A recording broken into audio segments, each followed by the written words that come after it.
Hey, howdy ho, everybody. This is Postmortem Nightshade, and this week was another Mystery Movie Monday. And it was horror themed, which normally would have me thrilled. And don't get me wrong, I'm always happy to be at the theater, but man, it was a tough watch this week. There's just no sugarcoating it. The mystery movie this week was Ice Cream Man. The story and directing were done by Eli Roth, who I'm aware is very infamous for the Hostel movies, although I've never seen them, and Thanksgiving, which I have seen and actually did an in depth deep dive on over on the Ghastly Ghost Bridge channel. So check that out if you're interested. I have it linked below. Now, Thanksgiving is a movie I didn't think was necessarily good, but it was campy enough to provide some level of holiday entertainment for me. But after watching this film, outside of Thanksgiving, I'm not really sure Eli Roth movies are for me. The film's cast included Eli Roth himself, Ari Millen, Sarah Abbott, and Karen Cliche, who was actually also in Thanksgiving.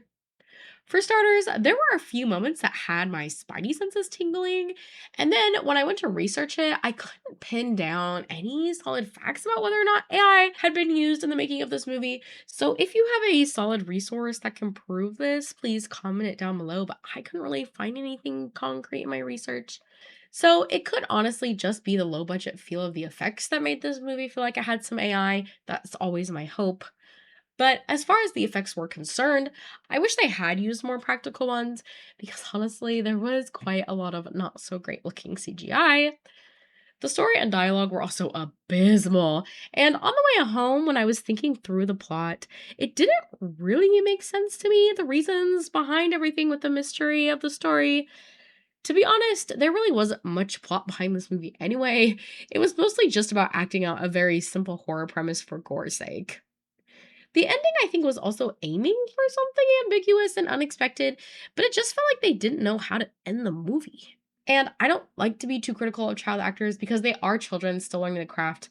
But man, the acting was pretty rough in this, and it definitely just wasn't from the kid actors, it was also from the adults too.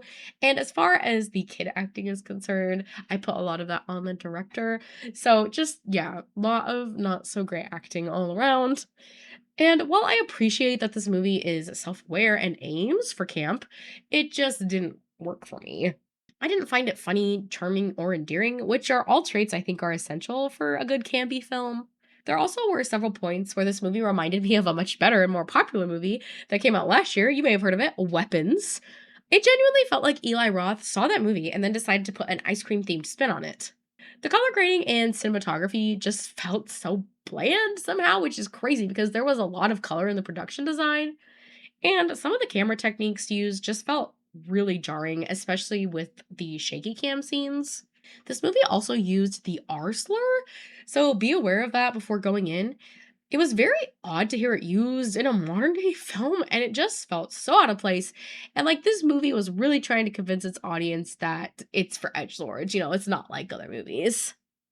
Honestly, this was a convoluted yet overly simple summer horror movie that I'm just ready to leave in the rearview mirror. So, on my scale, this film sits at the top of the Hey Heidi, no.